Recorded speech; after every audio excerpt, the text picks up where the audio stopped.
I increased my sleep quality by 94% without sleeping longer, and in this video, I'm gonna show you how I did it. I tracked my sleep for 10 months using this Oura Ring, and then I hired 2 data analysts from Upwork to help me review the data. With those insights, I narrowed down 7 different habits that help me fix my sleep. So if you struggle with your sleep or you're looking for easy ways to make your sleep better, make sure you stay to the end because I'm gonna show you exactly how to implement these habits without needing to buy a pricey sleep tracking ring, hire expensive data analysts, or even sleep longer. Let's jump in. Studies show that 1 in 3 adults don't sleep for the recommended 7 to 9 hours per night. I'm one of those 3. During the 10 months of my tracking, I only slept for an average of 6 hours and 21 minutes, yet at the same time, my sleep quality went up. In fact, in the past 10 months, I only slept more than 8 hours on 9 different occasions.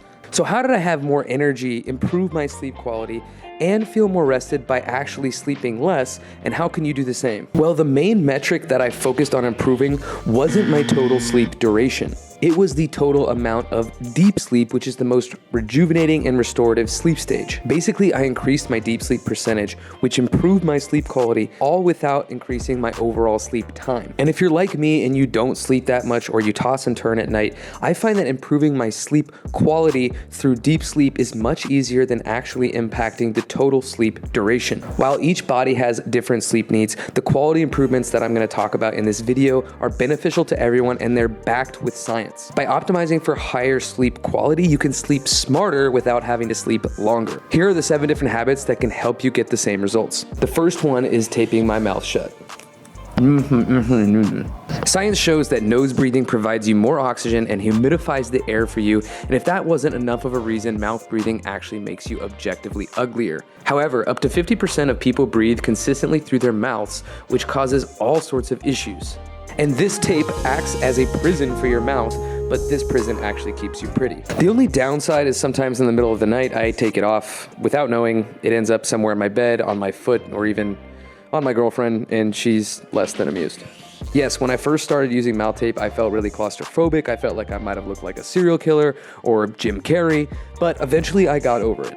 It's also helped me get used to breathing through my nose and deepening my breath throughout the day when I'm not asleep. If you want to try mouth tape, I will leave a link in the description for the one that I use so that you can snag that. And you can also just try it when you're awake, just to get comfortable with it before you use it at night. Habit number 2 is meditation. Meditation has been proven to increase melatonin and reduce cortisol to help you relax your body and brain. When I first started doing meditation many years ago, I would fall asleep almost every time that I would meditate, and I thought I was doing it wrong, and I knew that that wasn't necessarily the point, but I saw firsthand how relaxed I could become by doing it, and now it's a non-negotiable for me prior to going to bed. Personally, I prefer guided meditations, and I use my BrainTap headset and app. Your eyes should be comfortably closed, and your breathing now deep, rhythmic, and relaxed. But you don't need an expensive meditation headset to improve your sleep with meditation. There's so many different apps out there that are both free and affordable that you can use to help yourself out. But if you are interested in checking out the BrainTap, I will leave a link in the description below with a discount code as well. Number 3, let's talk about melatonin, which is often referred to as the sleep hormone. It's activated in your body by darkness, which is why I love blackout shades when I sleep. But beyond the natural production of this hormone, it can also be found over the counter as a supplement. Again, always consult a doctor for your own situation. For myself, supplementing melatonin on occasion has been super beneficial, but I don't use it every night because I don't want to develop a dependency on it. And for the sake of this video, I want most of the things to be natural things that you can do without supplements. So we'll go ahead and move on. Habit number 4 is the 3-2-1 method for food, work, and screens. So the concept is 3 hours before bed, you stop eating. 2 hours before bed, you stop working. 1 hour before bed, you stop screens. The first is to stop eating 3 hours before bed because it gives your body time to digest before laying down, which can prevent a lot of sleep complications and stomach issues. For me, the stats showed every time I ate right before bed or had a midnight snack, my sleep quality would suffer dramatically. I'd wake up multiple times in the night and have a lot of movement. The second is to stop working 2 hours before bed. This one and stopping screens 1 hour before are really similar because as a remote worker, I'm always working on a screen. But either way, studies show that light exposure or using devices in general increase difficulty getting to sleep.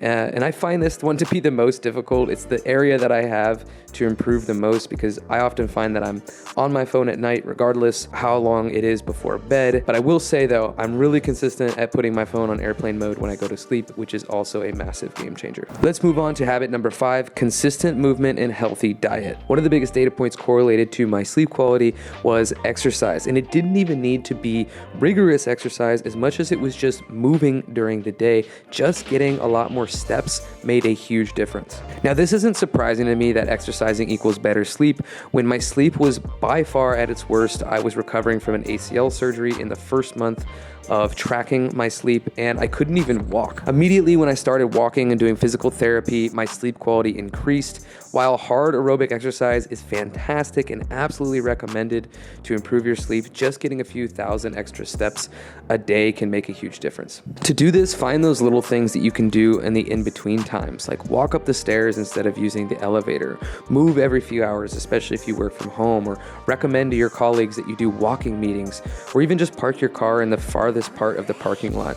Do those small things and you'll watch those steps pile up. When it comes to diet, the days in which I had large spikes of sugar in my system, definitely the worse my sleep was, especially if that spike in sugar was near the end of the day. Also, one thing to mention is that I don't drink alcohol. I quit about 4 years ago, which you can find the video above about that decision. But I imagine that that would be a pretty disruptive variable to my sleep if I still did. One thing that is still a disruptive and major predictor of my sleep is caffeine. Even though I drink matcha tea instead of coffee, it can still keep me awake, especially if I drink it late enough. And that's because studies show that caffeine has a half-life of 4 to 6 hours, meaning that up to 6 hours after drinking a caffeinated beverage, half of the caffeine that was in that beverage that you consumed is still present in your body. So my best advice here is just to consider what and when you're consuming certain things throughout the day and how it may affect your ability to sleep. The more processed foods that you eat, the more junk you eat, the more sugar you eat, the harder it's going to be for you to get to sleep. So try to stay on non-processed things, whole foods. And if you're going to drink caffeine, limit the intake of caffeine and do it as early in the day as you can because it's better for your sleep. Habit number 6, using a fan. Okay, this one might be a little bit trite, but hear me out because there's some science at work. Fans during sleep are non-negotiable for me for 2 reasons. Number 1, the noise. Number 2, the temperature. For the noise, studies found that 38% of people fell asleep faster when listening to white noise than when listening to nothing.